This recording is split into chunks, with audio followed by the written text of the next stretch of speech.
Assalamualaikum warahmatullahi taala wabarakatuh. Waalaikumsalam warahmatullahi wabarakatuh. Alhamdulillahirabbil alamin wassalatu wassalamu ala asrofil anbiya'i wal mursalin wa ala alihi wa ashabihi rasulillahi ajma'in. Puji beserta syukur, mari kita bersyukur atas nikmat rahmat yang diberikan oleh Allah Subhanahu wa taala sehingga kita dapat berkumpul di lokal yang kita cintai ini, yaitu dengan tujuan menuntut ilmu. Semoga apa yang kita tuntut diberkahi oleh Allah Subhanahu wa taala. Amin. Untuk itu, siapa yang tidak hadir pada pagi hari ini? Ketua, siapa yang tidak hadir pada pagi hari ini kita? Alhamdulillah lengkap, Pak. Alhamdulillah lengkap. Semoga untuk selanjutnya seperti ini, termotivasi untuk menuntut ilmu. Karena kalau kita meninggal dalam keadaan menuntut ilmu, sama halnya kita dengan mati seorangnya mati syahid dan langsung dimasukkan ke dalam surga Allah Subhanahu wa taala. Itu sebelum kita memulai pelajaran, alangkah indahnya kita membaca doa terlebih dahulu. Silakan kepada ketua pimpin doanya. Baiklah, sebelum belajar, mari kita membaca doa terlebih dahulu. Bismillahirrahmanirrahim. Rabbi zidni ilman warzuqni fahman waj'alna min ibadir rahman. Amin. Semoga dengan pembacaan doa tadi maka lancarlah pembelajaran kita pada pagi hari ini. Itu siapa yang masih ingat pelajaran minggu lalu? Silakan angkat tangannya. Akan pada Bianca. Materi minggu lalu yaitu kisah, Pak. Tentang kisah. Apa itu kisah, Bianca? Mutia? Balasan, Pak. Balasan. Itu bagus sekali. Itu benar kata Mutia bahwasanya kisah itu balasan yang setimpal yang dilakukan oleh orang lain terhadap kita. Contohnya orang lain memotong telinga kita atau memotong tangan kita, kita balas dengan hal setimpal. Kita dengan balasan juga memotong tangan mereka tersebut. Itu siapa yang pernah melihat orang meninggal? Angkat tangan. Siapa? Pak Beca, silakan. Siapa yang meninggal yang bisa lihat? Ayah, Mama, Pak. Oh, Mama. Baiklah, pelajaran kita tidak jauh dari itu, bahwasanya pelajaran kita pada hari ini yaitu tentang orang meninggal. Tetapi yang kita bahas bukan orang meninggalnya, akan tetapi yaitu tentang ahli waris, tentang harta yang ditinggalkannya.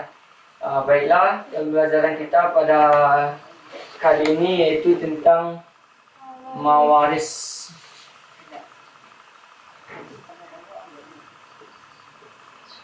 Mawaris yaitu ada 3 tujuan yang harus kita penuhi, yaitu yang pertama ahli waris yang terlarang.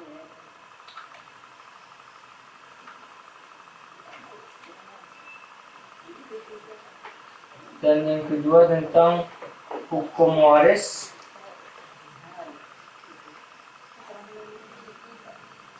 Dan terakhir konsep waris.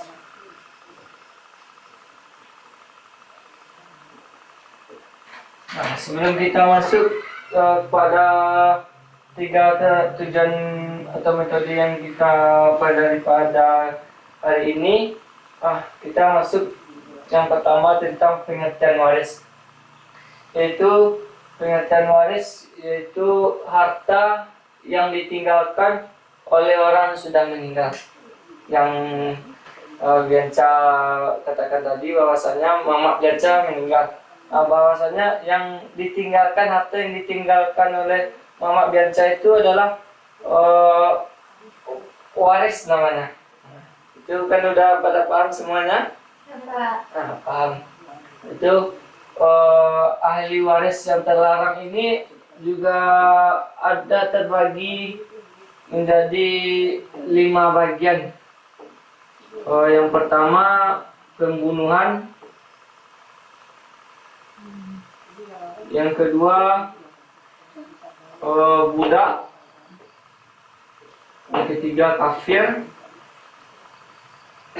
yang keempat murtad, dan yang terakhir anak zina. Siapa yang tahu kenapa pembunuhan budak, kafir, murtad, anak yatim itu termasuk waris yang terlarang? Coba angkat tangan siapa yang pertama tentang pembunuhan. Kenapa waris itu terhalang karena pembunuhan? Coba Yansa. Yang pertama pembunuhan. Maksud pembunuhan di sini yaitu karena sang ahli waris membunuh orang yang memberikan warisan kepadanya. Oleh karena itu dalam Islam dilarang orang yang membunuh orang yang memberikan warisan kepada dirinya untuk mendapatkan warisan. Kalau budak dalam Islam sebenarnya budak tidak memiliki hak apapun atas dirinya atau harta benda yang dimilikinya. Kalau kafir Karena ia telah berpindah keyakinan dari menyembah Allah menjadi selain menyembah Allah. ya. Kalau murtad keluar dari agama Allah. Dan yang terakhir Anak zina, karena anak zina tersebut lahir dari hubungan yang tidak sah sesuai dengan syariat Islam. sekali yang dijelaskan oleh Bianca, bagus sekali bahwasanya pembunuhan budak, kafir, murtad, dan anak zina itu tidak berhak menerima harta warisan. Itu udah pada mengerti semuanya? Apakah ada yang bertanya? Silahkan Mutia, kalau ada yang ditanyakan. Ahli waris terlarang itu sama-sama sebabnya, Kak? Sama. Karena pembunuhan budak, kafir kan ada sebab. Bahwasanya kalau ahli waris tersebut dilarang menerima harta warisan. Udah pada mengerti semuanya kan? Sudah, Kak. Yang kedua kita masuk pada hukum waris. Itu dijelaskan oleh Allah dalam surat An-Nisa ayat 11. Apa bunyinya? Dan saya coba dibacakan tolong. A'udzu billahi minasyaitonir rajim. Bismillahirrahmanirrahim. Yusikumullahu fi auladikum lidzakari mislu hadzil unthayayn. Fa in kunna nisa'an fawqa ithnatayn falahunna thuluthu ma taraka. Fa in kanat wahidatan falaha nisfu. Wa li abaihi likulli wahidin minhuma sudusu mimma taraka in kana lahu waladan. Wa illam yakul lahu waladun wa warisatu abawahu fali ummihi sulus. Fa in kana lahu ikhwatun fali ummihi sudusi min ba'di wasiyatin yusi biha aw dayn. Aba'ukum wa abna'ukum la tadruna ayyuhum aqrabu lakum naf'an. Fariidatan minallah. Inna Allah kana aliman hakima. Sadaqallahul azim. Akan menjelaskan. Arti dari surat Al-Quran ayat An-Nisa ayat 11. Allah mensyariatkan atau mewajibkan kepadamu tentang pembagian warisan untuk anak-anakmu, yaitu bagian seorang anak laki sama dengan bagian 2 orang anak perempuan. Dan jika anak itu semuanya perempuan yang jumlahnya lebih dari 2, maka bagian mereka 2/3 dari harta yang ditinggalkan. Jika dia, anak perempuan itu seorang saja, maka dia memperoleh setengah harta yang ditinggalkan. Dan untuk kedua ibu bapak, bagian masing-masing seperenan dari harta yang ditinggalkan. Jika dia yang meninggal mempunyai anak, jika dia yang meninggal tidak mempunyai anak dan diwarisi oleh kedua ibu bapaknya saja, maka ibunya mendapat 1/3. Jika dia yang meninggal mempunyai beberapa saudara, maka ibunya mendapat 1/6. Pembagian tersebut di atas setelah dipenuhi wasiat yang dibuatnya atau setelah dibayar utangnya. Tentang orang tuamu dan anak-anakmu, Kamu tidak mengetahui siapa di antara mereka yang lebih banyak manfaatnya bagimu. Inilah ketetapan Allah. Sungguh Allah Maha mengetahui dan Maha bijaksana. Nah, yang dijelaskan, terima kasih Danca dan Mutia. Bahwasanya di dalam surat An-Nisa ayat 11 ini sudah dijelaskan bahwasanya mulai dari anak laki-laki sampai ke ibunya sudah ditentukan berapa dia harus mendapatkannya.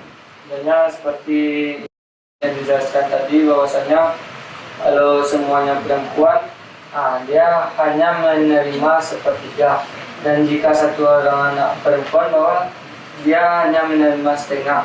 Itu kita sebagai hamba Allah, kita harus mengacu kepada hal ini, karena apabila kita sudah menjadikan Al-Quran sebagai pedoman, insyaallah hidup kita akan lancar dunia akhirat. Kemudian konsep waris ini yaitu di dalam surah An-Nisa juga, yaitu pada ayat 7. Coba Hanura bacakan surat An-Nisa ayat 7 ini. Nah, tolong dijelaskan soalnya.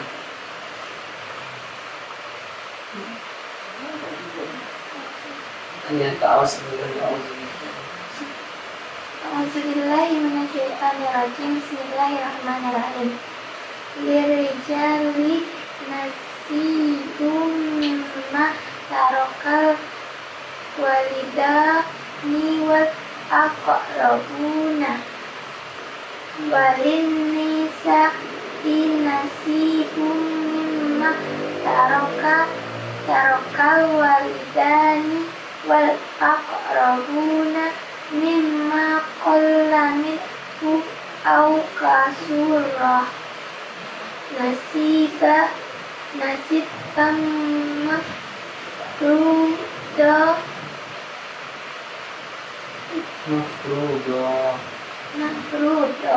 Bacakan artinya. Artinya, bagi laki-laki ada hak bagian dari harta peninggalan kedua orang tua dan kerabatnya, dan bagi perempuan ada hak bagian pula dari harta peninggalan kedua orang tua dan kerabatnya, baik sedikit atau banyak menurut bagian yang telah ditetapkan. Quran Surat An-Nisa ayat 4 ayat 7. Ya, ayat 7. Untuk Nura, mohon bacaannya diperbaiki lagi, dipelajari lagi di rumah, dan diulang lagi tajwidnya yang masih kurang. Tolong diperbaiki lagi deh, diulang lagi di rumah ya. Nanti itu konsep waris ini yang telah dibacakan oleh Nura itu, yaitu bagi anak laki-laki dan perempuan itu berhak menerima harta warisan.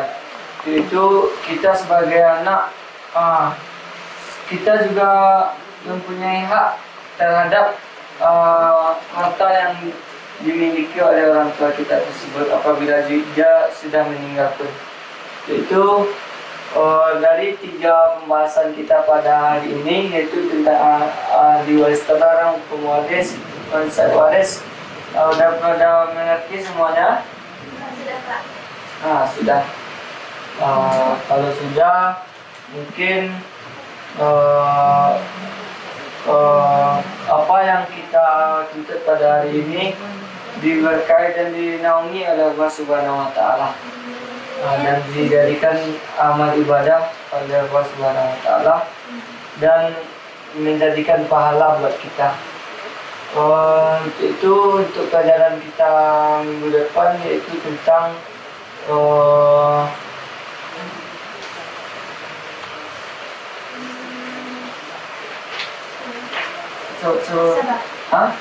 asabah. Minggu depan tolong dibaca lagi pelajarannya, yaitu tentang asabah. Mungkin itulah pelajaran kita pada hari ini. Kita tutup dengan pembacaan tahiyatul majlis. Subhanallahumma wa bihamdika asyhadu an la ilaha illa anta astaghfiruka wa atubu ilaik. ditutup dengan billahi taufiq wal hidayah. Assalamualaikum warahmatullahi wabarakatuh. Waalaikumsalam